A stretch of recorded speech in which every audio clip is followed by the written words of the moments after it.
Here we are, East Passyunk. Going for a scoop. And today,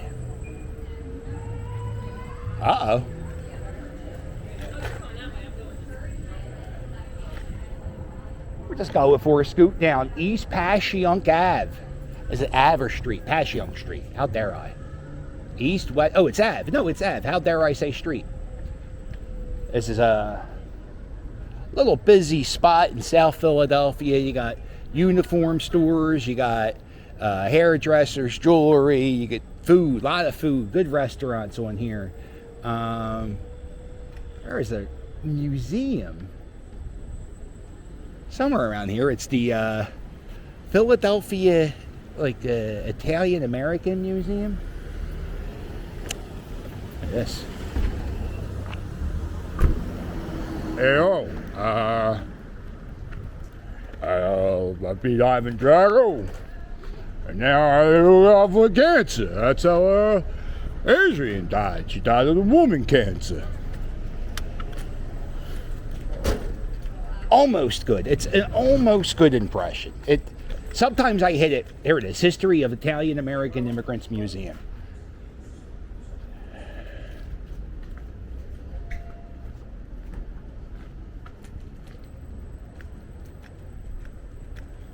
That's one of the few museums I haven't been in. Yeah, I know where that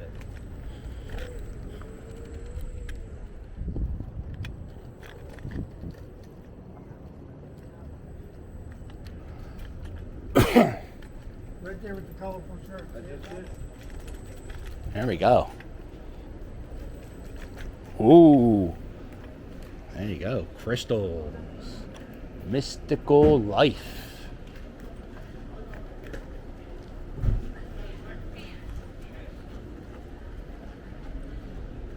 A lot of vintage clothing in South Philadelphia. I would say more vintage clothing in South Philly than Fishtown.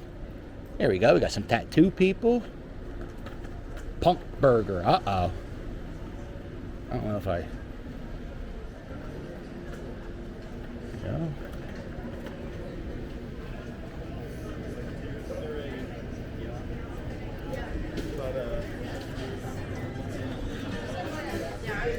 And then we got, let's see.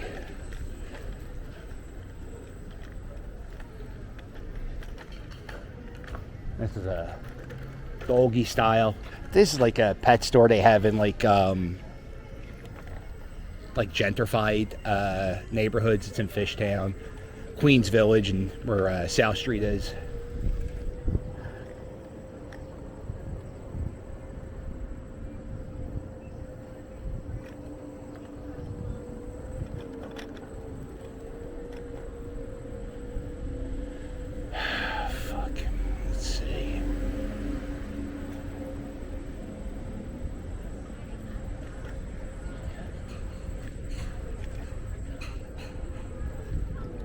I never noticed. This must have been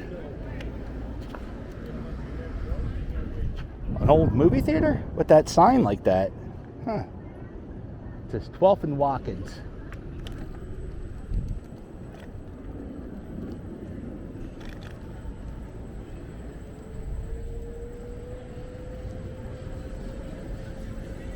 I'm at 12th and Morris.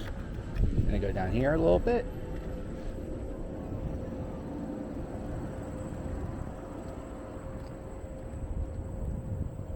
Uh-oh.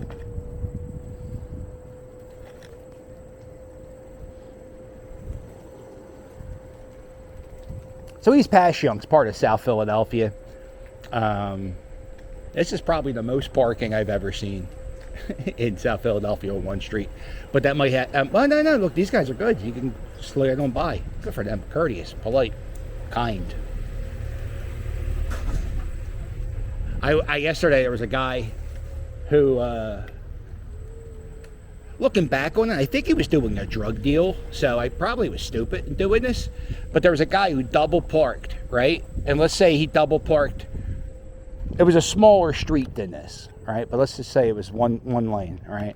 So the guy double parked in front of this, like next to this pickup truck, while there was a completely open spot right here. And so I beeped the horn. I was like, "Yo, cuz, if only there was a parking spot 2 feet in front of you. Why don't you pull in?" He goes, "Hold up." And I'm like, "No, I am holding up. That's my problem. I don't want to hold up.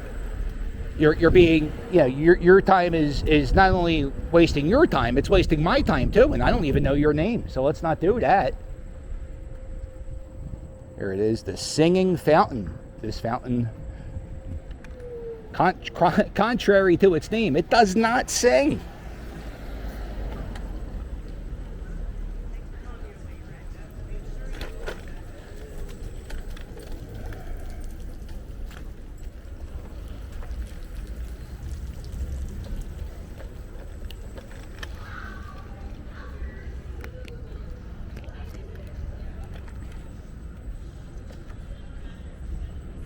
Here it is, the urban jungle.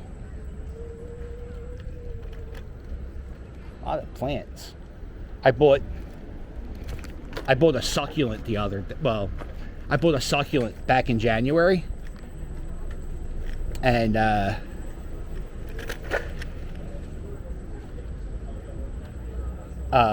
was watering it, and I was like really proud of myself because like, wow, this fucking, I usually kill plants, right?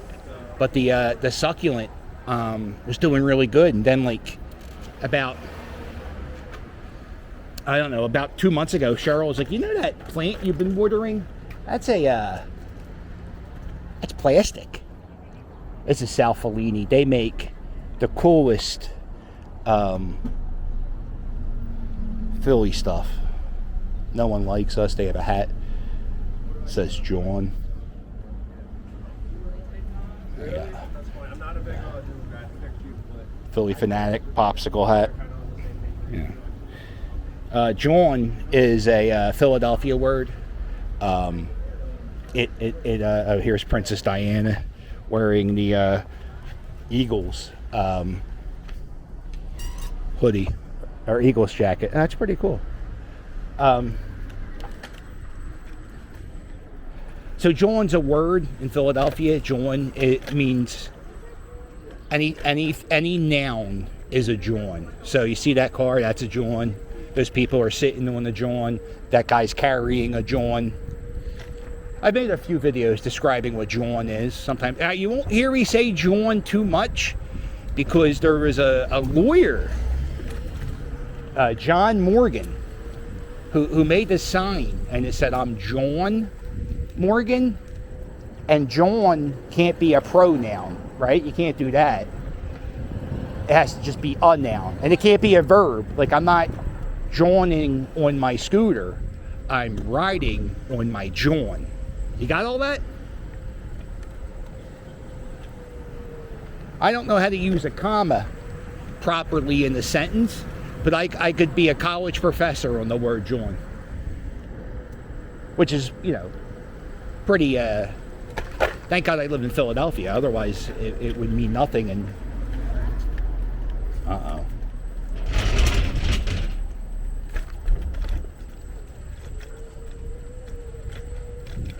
I got, just when I'm scooting down here, just take note.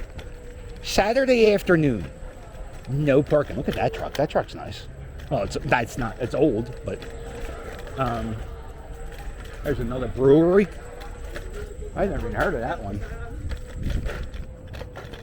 Oh, shit.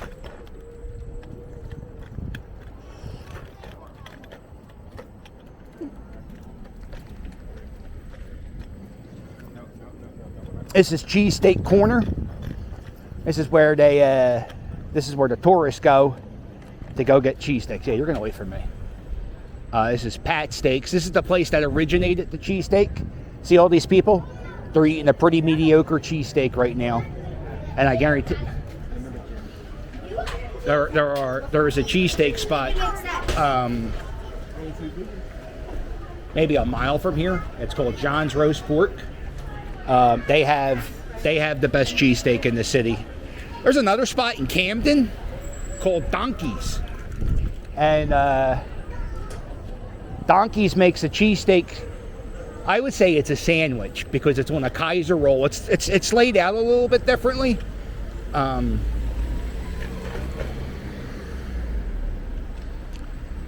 So this is Gino's.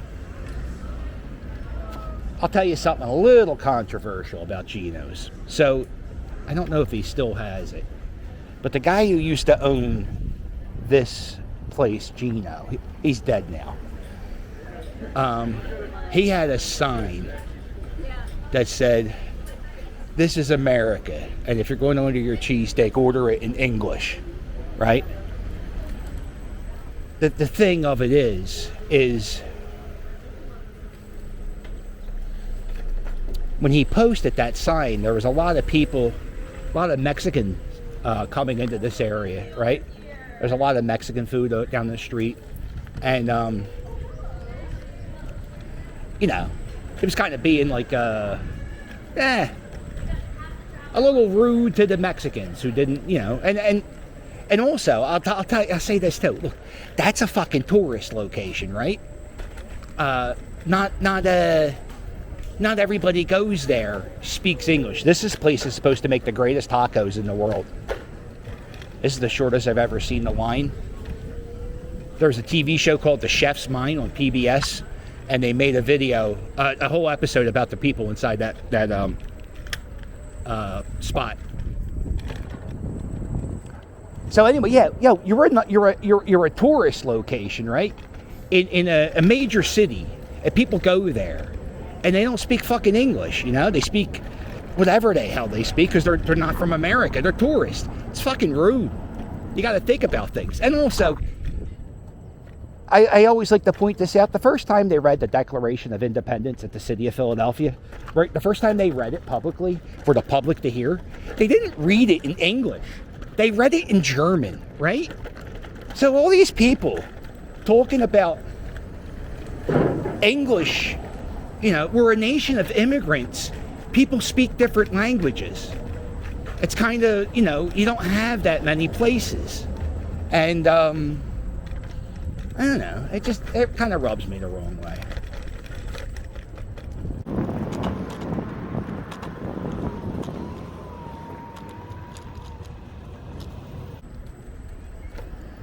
Yeah, the Declaration of Independence was read publicly by a man named John Nixon. He was the sheriff of Philadelphia. So I think it was his job to read proclamations at Independence Hall.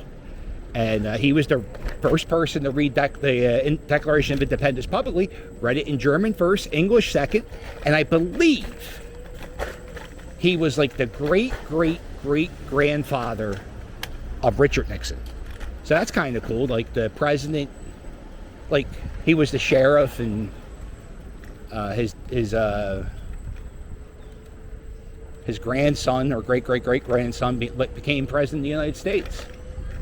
I mean, that's another beautiful. I mean, you know, Nixon had his problems, but that's another beautiful American story. A little, and you know what though, it might not be true, but nobody cares about Nixon. I go to sleep watching documentaries at night, and I used to watch a lot of documentaries about war and crime. And then I saw this guy who narrates crime documentaries. And he says whenever he runs into fans, a lot of people always say to him, "Yo, I go to sleep listening to your voice every night."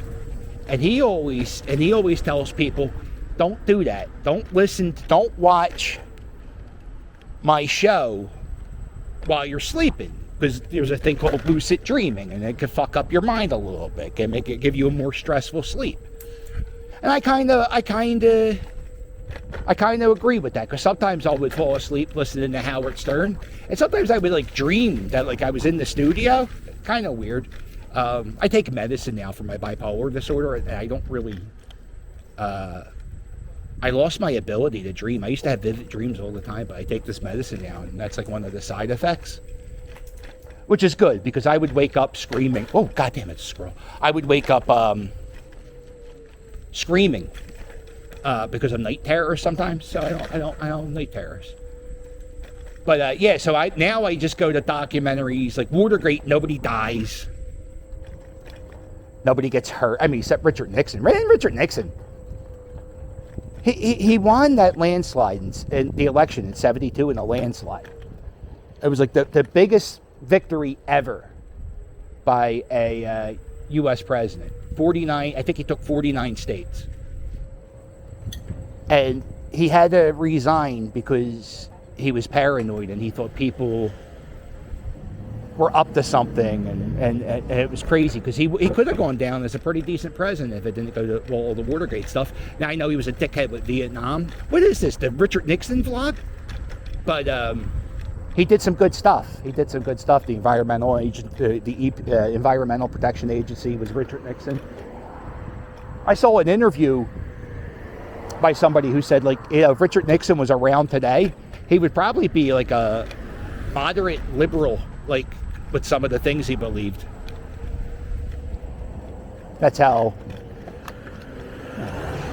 These are Indigo bikes. You can rent these bikes. I think you pay by the hour. Some of them are electric. Some of them are just manual bikes. There's a thing called the Naked Bike Ride, where people ride their bikes throughout the city naked. It's a thing, right? And people who don't own bikes rent those Indigo bikes and ride on those seats butt-ass naked. So if you ever have if you come down to Philly, matter of fact, if you go anywhere, because they're all in, like, those rental bikes are in D.C., New York.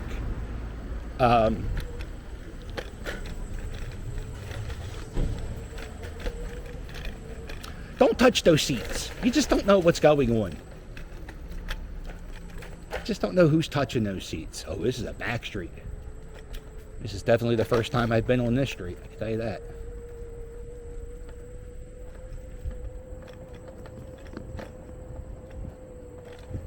Oh, this is an old street. I don't know the name of the street. There's no sign to the street.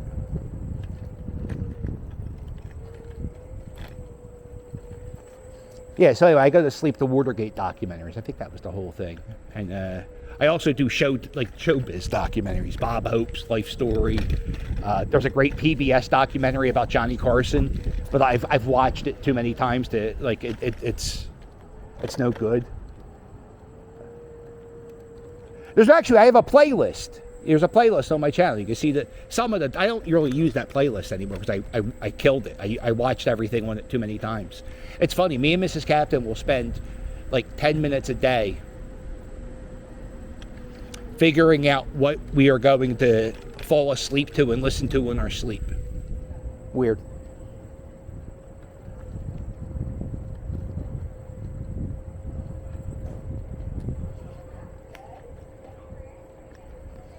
Yeah, that's what you want to do. Some of these houses have driveways. What's this? Mario Lorenzo Park. Mario,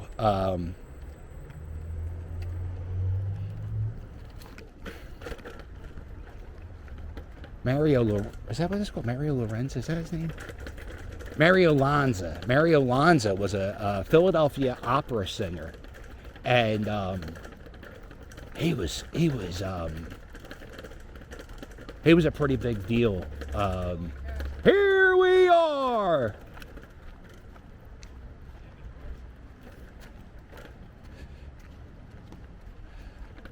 Let's see, Mario Lanza. Did Mario Lanza live around here?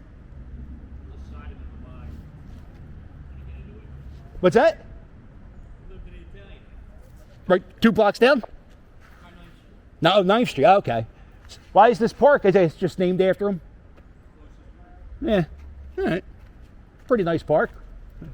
All right, I'll see you around, man. See you on the internet. 12th and Reed. There's a Mario Lanza museum. Here's a dog park right here. Let's see. St. Philip Neary. I don't think my battery is charged enough to go. I'll have to check out the Lanza Museum another time. What's this? About St. Philip Neary. St. Philip Neary Church was founded during an oh yeah, listen. There is in the 1800s, people hated the Catholics. And if you see an old church from Philadelphia, an old Catholic church from like the mid 1800s, the windows to the churches, maybe not, this is a bad example, are usually, there's either not many windows or they're very high. And the reason why they made them up so high is because people would throw rocks and bricks through them.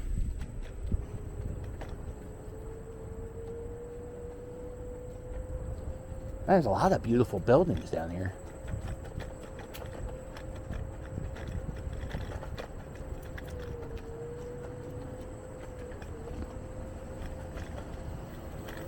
Second and Queen is where I'm at.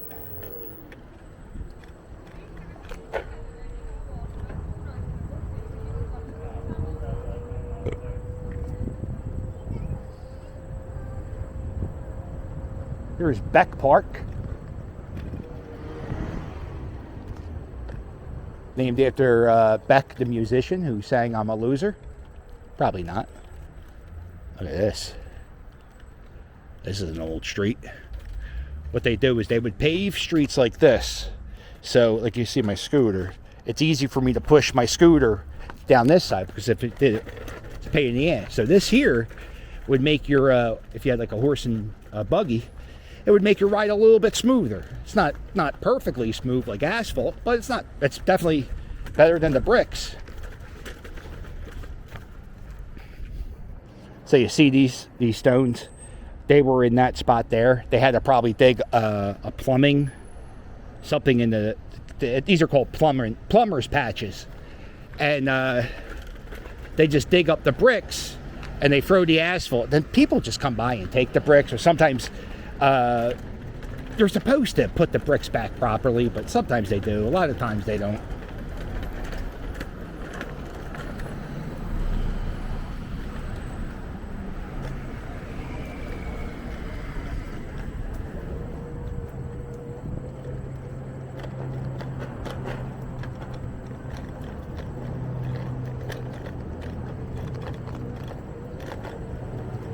And this is it.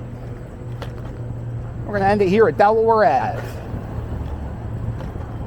The city of Philadelphia, when it was first built, it would end right here on this street, Front Street. And then we just built on top of it. Oh, no, that's not true. Because the first thing William Penn saw was the church here. So that's bullshit. Everything I just said was bullshit. We built on Delaware Ave. There we go. That sounds better.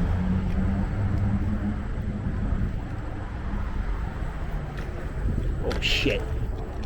I almost ate it.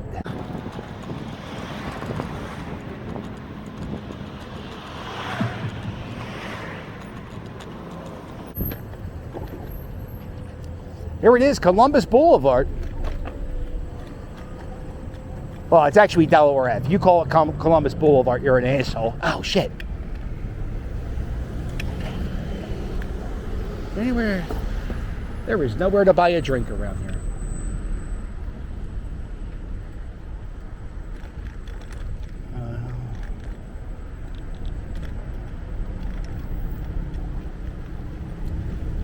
The United States Coast Guard is based out of here in Philadelphia. I got pulled over by the Coast Guard. I had a kayak, and I used to go out kayaking at 9 o'clock at night and listen to the Phillies games out in the Delaware River. And you're not allowed to do that, apparently.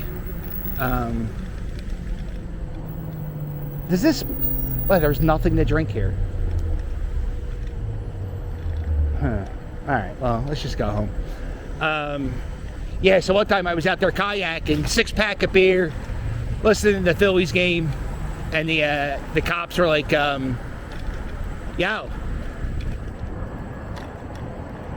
Not the cops, the Coast Guard's like, yo, what are you doing out here? You got to have reflective shit on your boat, and your boat's not even a boat, it's a kayak. You're not allowed to be out this late.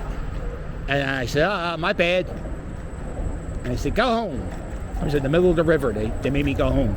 So, all right. Well, make sure you hit like and subscribe. Sail with you later. Toodles.